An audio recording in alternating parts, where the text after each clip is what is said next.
کر خاک کے پتلے پہ غرور بے نیازی،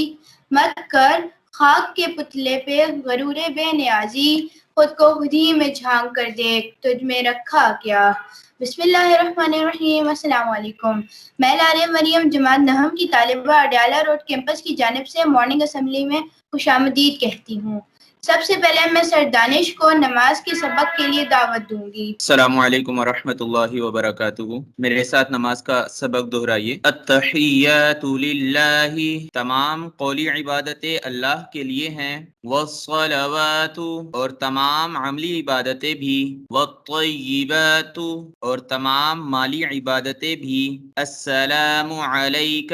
سلام ہو آپ پر، ایہا النبی، اے نبی صلی اللہ علیہ وآلہ وسلم، ورحمۃ اللہ، اور اللہ کی رحمت ہو، وبرکاتہ، اور اس کی برکتیں ہوں، السلام علینا، سلام ہو ہم پر، وعلی عباد اللہ الصالحین، اور اللہ کے نیک بندوں پر، اشہد ان لا الہ الا اللہ، میں گواہی دیتا ہوں کہ اللہ کے سوا کوئی معبود نہیں ہے، واشہد ان محمدا عبدہ ورسولہ، اور میں گواہی دیتا ہوں کہ بے شک محمد صلی اللہ علیہ وآلہ وسلم اللہ کے بندے اور رسول ہیں۔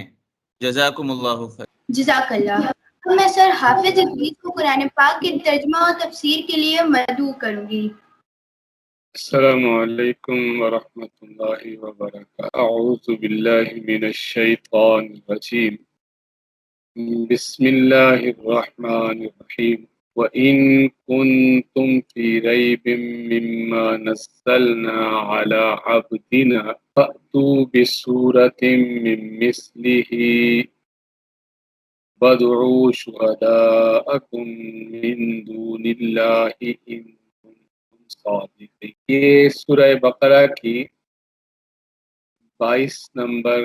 آیت کریمہ ہے۔ اللہ تبارک و تعالی نے ارشاد فرمایا، وَإِن كُنتُم، واو اور ان کا معنی ہے اگر، کنتم ہو تم، فی ریبن، یہ دونوں لفظ ہم نے پڑھے ہوئے ہیں پہلے۔ فی کا معنی میں ہوتا ہے، ریب شک کو کہتے ہیں، فی ریبن شک میں، مما اس چیز کے بارے میں جو کہ نزلنا نازل کی ہم نے، اتارا ہم نے اسے، اعلیٰ پر، عبدنا اپنے بندے، عبد کہتے ہیں بندے کو، عبدنا ہمارا بندہ۔ اللہ تبارک و تعالی نے فرمایا کہ جناب رسول اللہ صلی اللہ علیہ وسلم پر جو چیز ہم نے نازل کی ہے، ہم نے اپنے بندے پر یعنی رسول اللہ صلی اللہ علیہ وسلم پر جو قرآن پاک نازل کیا ہے، اگر تم اس کے بارے میں شک میں ہو تو دیکھو، تم بھی عرب ہو اور تم بھی مکہ کے رہنے والے ہو، وہی زبان بولتے سمجھتے ہو، خاندانی طور پہ تمہاری بھی وہی زبان ہے جو جناب نبی کریم علیہ الصلوۃ والسلام کی ہے۔ پھر ایسے کرو، اگر تم یہ سمجھتے ہو، تمہیں شک ہے،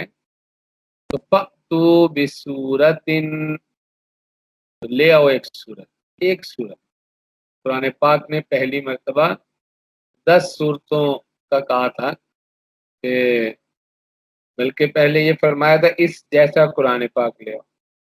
فرمایا 10 صورتیں اس جیسی لے آؤ، اور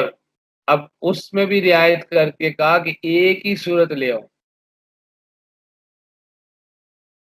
کوئی ایک صورت،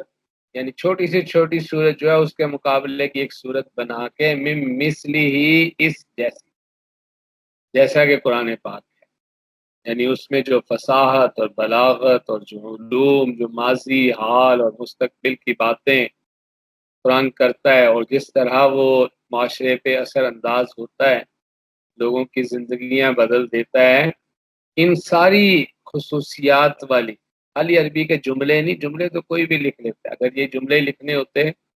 تو مکہ والے بڑی جلدی یہ جملے لکھ کے پیش کر دیتے، اور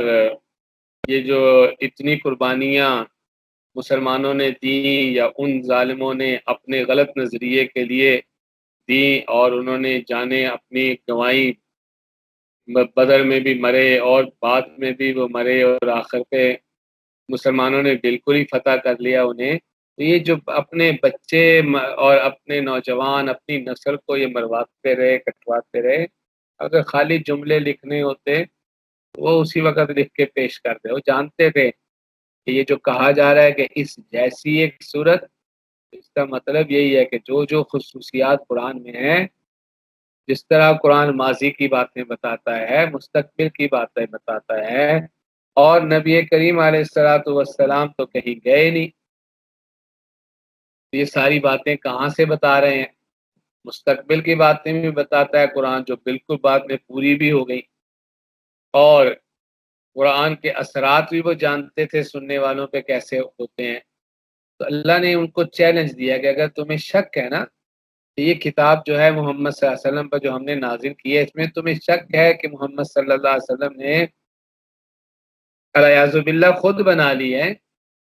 تو پھر تم بھی ایک صورت لے آؤ، اور اگر تم اکیلے نہیں کر سکتے ہو نا تو آیت کے بقیہ حصے میں کیا فرمایا، وَادْعُوا شُهَدَاءَكُم مِّن دُونِ، اور بلاؤ شہداء، شہید گواہ کو کہتے ہیں، مددگار مائتی، اپنے کم تو کل بھی بتایا تھا کہ یاد کر لیں، کم کا معنی ہے تم، شہداءکم اپنے گواہوں کو، اپنے مددگاروں کو، کون سے مددگار، من دون اللہ، اللہ کے علاوہ، جو تم نے اللہ کے علاوہ کئی شریک بنائے ہوئے ہیں نا، تو دنیا میں سے جہاں سے چاہو تم اپنے مددگاروں کو بلا لو، اگر تم اپنے اس دعوے میں ان کنتم صادقین، اگر ہو تم سچے، یعنی اگر تمہارا یہ دعویٰ سچا ہے الیاذ باللہ کہ تم جو کہتے ہو کہ حضور صلی اللہ علیہ وسلم نے خود اس کو لکھ لیا ہے، خود بنا لیا ہے، تو تم بھی ایک صورت لے آؤ، اور اگر اکیلے نہیں کر سکتے ہو تو اوروں کو بھی ساتھ شریک کر لو۔ اس سے پچھلی آیت کریمہ جو ہم نے پڑھی تھی کل، اس میں توحید کی وضاحت فرمائی گئی تھی، اور اللہ تعالیٰ کے انعامات، اللہ تعالیٰ کے کام جو دنیا میں سب کو نظر آ رہے ہیں، اللہ کی مخلوقات، زمین و آسمان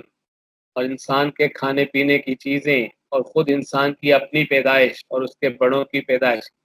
ان سب کو بیان کر کے اللہ کی توحید سمجھائی گئی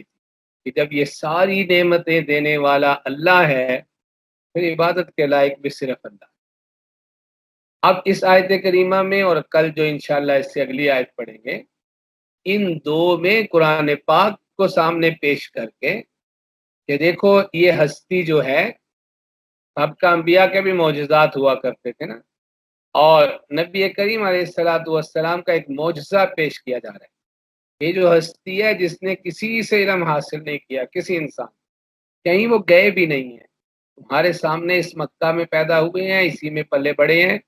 اور اب وہ تمہارے سامنے ایک ایسی کتاب پیش کر رہے ہیں کہ جس کی کوئی نظیر نہیں لا سکتا، کوئی اس کا مقابلہ نہیں کر سکتا، تو اس کا کوئی اور سورس نہیں ہے سوائے اللہ کی وحی کے، تو یہ خود دلیل ہے قرآن جناب رسول اللہ صلی اللہ علیہ وسلم کے اللہ کا سچا نبی ہونے، اس لیے لوگوں کو اب رسالت سمجھائی جا رہی ہے ان دو آیتوں میں، رسول اللہ صلی اللہ علیہ وسلم کا وہ معجزہ ان کے سامنے، بہت سے معجزے تھے حضور صلی اللہ علیہ وسلم، وہ معجزہ ان لوگوں کے سامنے رکھا گیا جو قیامت تک جاری ہے، سب کے سامنے ہے قرآن، اب بھی موجود ہے، چیلنج بھی موجود ہے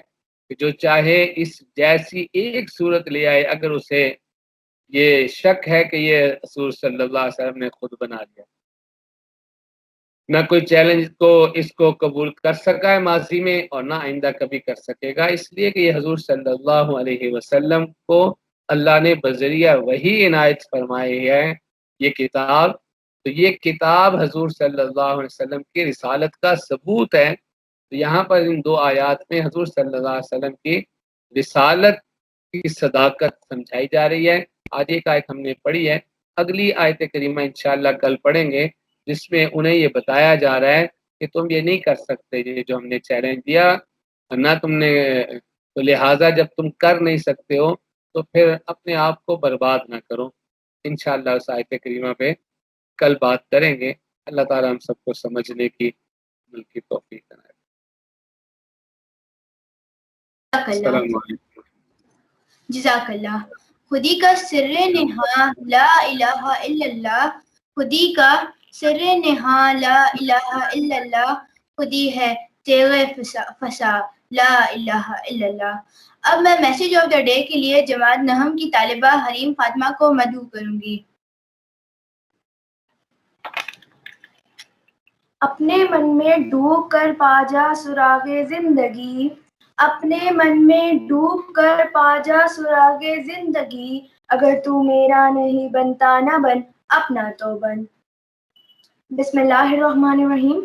میں حریم فاطمہ جماعت نہم کی طالبہ اڈیالہ روڈ کیمپس کی جانب سے آپ سب کو مارننگ اسمبلی میں خوش آمدید کہتی ہوں. سامعین محترم،